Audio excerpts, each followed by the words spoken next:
9월달하고 10월달을 아주 중요하게 봅니다. 그러면 올해 말이나 내년 초부터는 2차 하락이 나타날 수가 있어요. 근데 만약에 그럼 지금의 단기 반등은 좀 더 이어질 수 있습니다. 24년, 25년, 26년은 인생을 바꿀 수 있는 엄청난 투자 기회가 오고 있다. 이거는 제가 원래 유료 강의 할 때나 제가 좀 얘기하는 건데. 아, 여기가 유료요. 빨리 얘기하세요. 거래량이 많아진다. 이거는 누가 많아지기 때문에 거래량이 많아지는 걸까요? 사는 사람, 파는 사람. 사는 사람. 그렇죠. 사는 사람이 많아져야 거래량이 많아지겠죠. 그렇죠. 근데 거래량이 작다는 얘기는 그만큼 사는 사람이 별로 없다는 얘기죠. 제가 아니라 데이터로 제가 21년 10월 달에 10년에 지금 한 번 올까 말까 한 절호의 매도 기회라는 얘기를 여러 차례 제가 이야기를 했었거든요. 그리고 그때가 정확하게 진짜 고점이었습니다. 맞아요. 서울의 평균 거래량이 거의 6천 건 정도 됩니다. 평균적으로 6천 건은 거래가 돼야 되는데 6월 달에 서울 아파트가 3,850건 정도로 고점을 찍고 거래량이 지금 다시 줄어들고 있고요. 여기 이제 거래량이 늘었던 걸 보고 2월 달부터 늘었죠. 근데 특례 보금자리론이 2월부터 이게 시행이 된 거예요. 다시 줄고 있죠. 그래서 시장의 에너지가 너무 약하다. 이게 지금의 이 단기 반등은 2009년에 이 단기 반등랑 매우 유사하거든요. 2009년에도 이렇게 거래량이 늘었는데 지금보다 훨씬 더 많이 늘었죠. 그리고 거래량이 줄어들었습니다. 언제부터?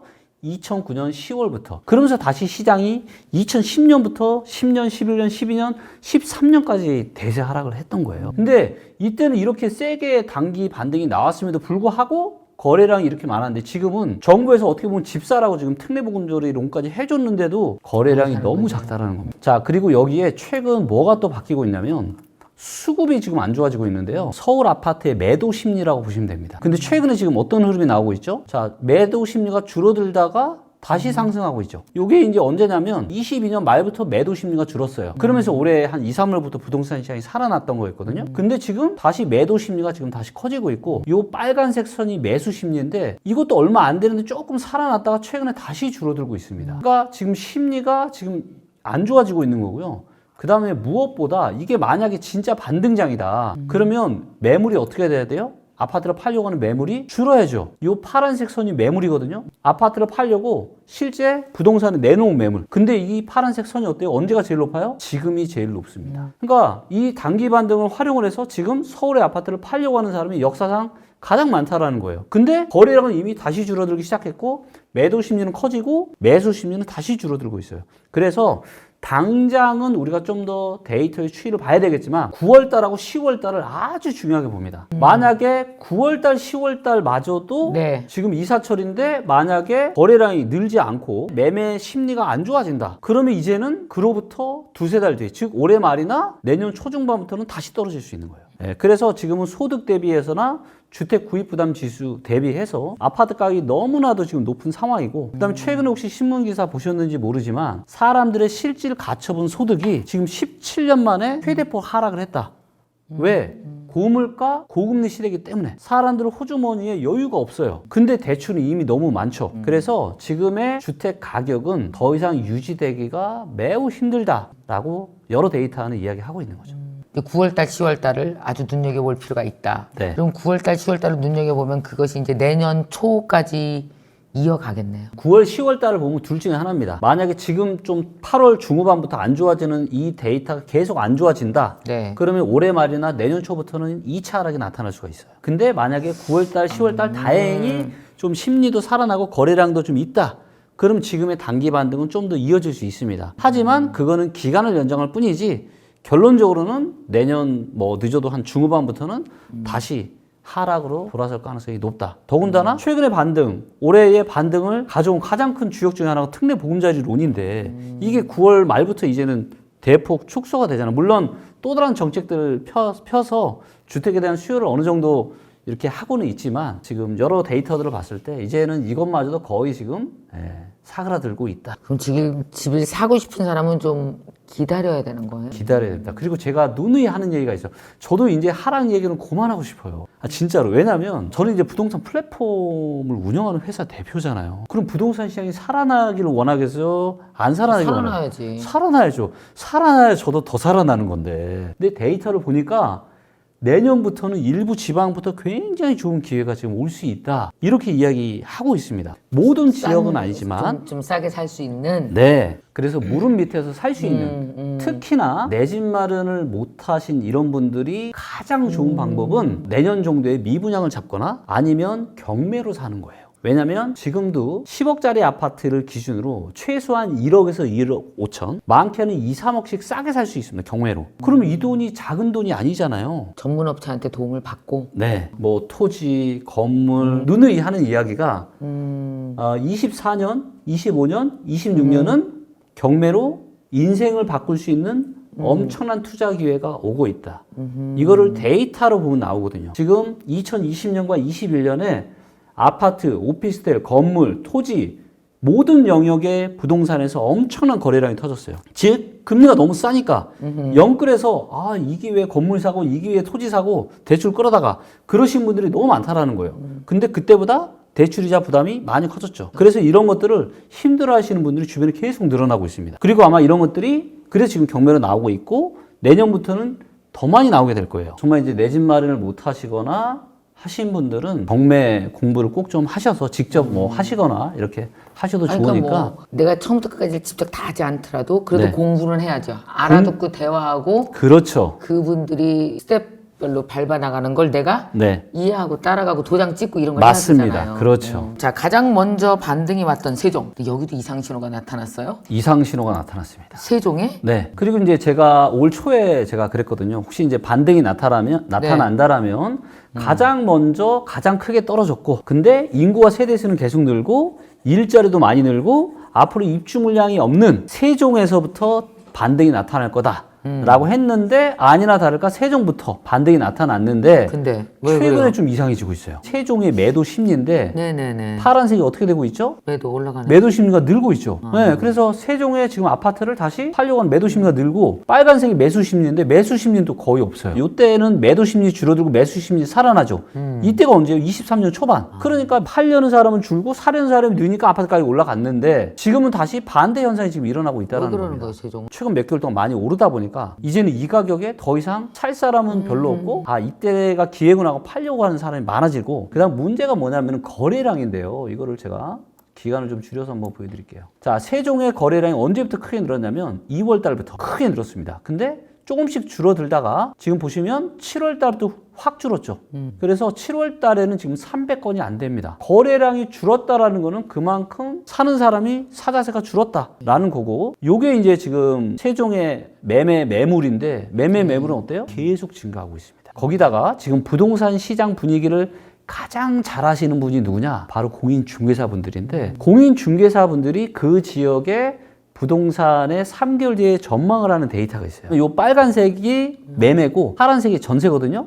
네. 근데 22년 10월 달에 바닥 찍고 작년 말부터 올라와서 아니나 다를까 중개사분들의 전망대로 계속 상승을 했는데 최근에 보니까 어때요? 다시 지금 또 떨어지고 있어요. 그래서 중개사 현직의 지금 중개사 분들조차도 아 3개월 뒤가 조금 아니 근데 세종은 무슨 네. 주식 그래프 같다. 이게 주택 가격 같지가 않고. 네 그렇죠. 왜 이렇게 등락폭이 커요?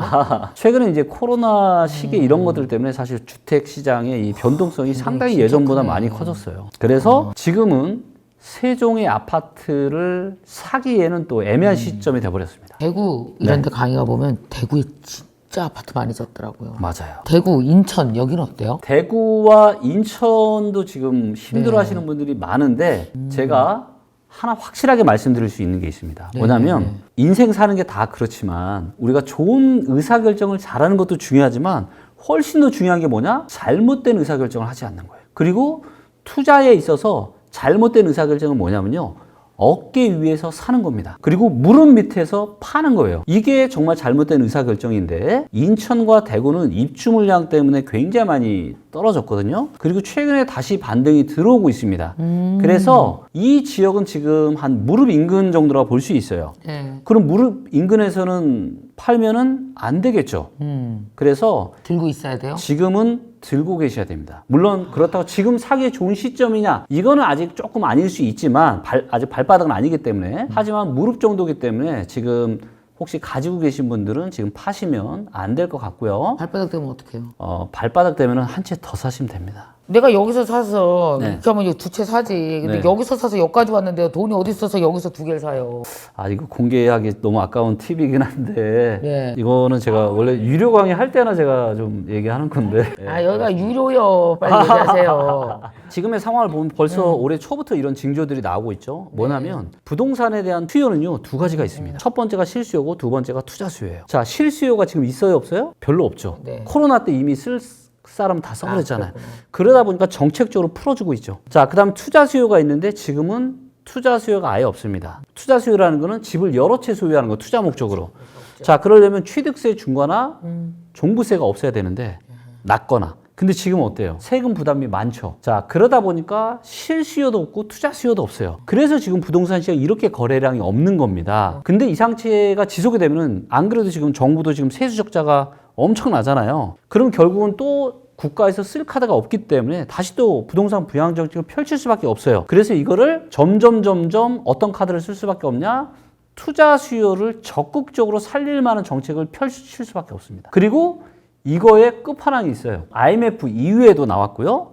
금융위기 이후에도 나왔습니다. IMF 이후에는 워낙 하락이 급격하게 나오다 보니까 빠르게 나왔고, 금융위기 이후에는 지금처럼 2008년에 떨어졌다가 2009년에 단기 반등 나타났다가 2010년, 11년, 12년 떨어지니까 12년에 그 정책을 꺼냈거든요. 근데 지금도 보면 2022년 하락했다가 23년 단기 반등 나왔다가 아마도 24년부터 다시 하락이 시작된다. 그러면 2년이나 급한 하락이 나타날 수도 완만한 하락이 나타날 수도 있는데 급한 하락이 나타나면 24년이나 25년, 완만한 하락이 나타난다라면 25년이나 26년 정도에는 또다시 이 카드가 나올 거예요. 자, 그러면 부동산을 좀 투자 목적으로 하시는 분들이 가장 싫어하는 게 뭐냐? 바로 이 양도세입니다. 중과 맞으면 77%까지 지금 세금 내야 되잖아요. 내가 10억을 벌면 7억 7천을 세금으로 내야 되는 거예요. 그래서 너무 싫어하는데 한시적 양도세, 비과세 혜택이 나오게, 부동산 시장이 최악일 때 이런 정책들이 나오는데, 이 얘기는 무슨 얘기냐면 기간을 정해놓습니다, 정부가. 예, 이때부터 이때까지 집 사면 얼마가 오르건 양도세 10원도 물지 않겠다. 그리고 그때가 되잖아요. 아마 지금 현금 들고 계시는 분들은 그때를 지금 눈 빠지게 지금 기다리고 계실 겁니다. 그럼 집에 껴있는 세금이 어마어마하니까. 그럼요. 사는 사람들은 그 양도세를 내려주면 사는 사람이 그만큼 양도세만큼을 더 주고 집을 안 사고 더 싼 가격으로 사는 거잖아. 네. 그래서 그러네. 내 집 마련을 지금 정말로 나는 우리가 내 집 마련에 좋은 기회가 맨날 있는 게 아니잖아요. 정말 5년이나 10년에 한 번씩 그런 기회가 오는데 서민들한테는 5천, 1억, 2억도 큰 돈이에요. 그렇기 때문에 절호의 시기를 기다리셔야 되고, 지금은 데이터로 봤을 때 아직은 절호의 시기가 아닙니다. 소위 선수들이 아무도 뛰어들고 있지 않아요. 지금 오히려 선수들이 지금 역전세 때문에 지금 힘들어하고 있다고요. 다주택자들은. 근데 이런 정책들이 그래서 지금 수요가 없는 거고, 그래서 정부는 부양 정책을 계속 펼칠 수밖에 없고, 하다가 그 카드까지 나오게 될 거다. 그리고 그 카드가 나왔을 때 그때 또다시 이런 얘기 나올 겁니다. 뭐 일본처럼 된다, 뭐 부동산 이제 끝났다. 아무리 그 누가 그런 얘기를 하시더라도 그때는 뒤도 돌아보지 마시고 그냥 내 집 마련 편안하게 하십시오. 딱 부러지. 좋습니다. 네. 그 많은 분들이 이제 이렇게 부동산 얘기가 나올 때마다 나는 돈 없어 하지만은 사실 돈이 없는 것과 알아보려고도 하지 않는 것과는 좀 다르거든요. 네. 관심은 갖고 있어야 내 네. 작은 돈이 효율적으로 집과 친해질 수 있잖아요. 그렇죠. 근데 내가 관심도 안 네. 가지면 집과 친해지지도 않아요. 맞습니다. 그럼 맨날 지나고 알아. 맞아요. 그죠? 그래서 뭘 해야 되냐? 공부를 하셔야 돼요. 왜냐면 내 인생에서 뭐든지. 제일 큰 의사결정인데 공부하지 않고 준비하지 않고 내가 결혼할 때가 되니까 집 사고 주변에 지금 집값 오른다니까 집 산다? 정말 이거는 그렇게 의사결정하시면 안 돼요. 반드시 이 유튜브 김미경 TV 한 100번씩 보시면서 공부하시면 좋겠습니다. 네, 오늘 20분 경제가의 김기현 대표님 모시고 얘기 나누는데 역시 그래도 훨씬 더 정확하게 말씀해 주시고 몇 가지 상황들에 대해서 얘기를 해 주셨습니다. 요즘에 이제 그 주위에서 보면 집을 사야 돼 말아야 돼 많이 떨어진 거야 더 떨어질 거야 금리는 어떻게 되는 거야 되게 이제 관심이 많으신데 그냥 들리는 소문만 듣지 마시고 데이터로 정확히 보면서 공부해 나가시면서 집과 친해지십시오.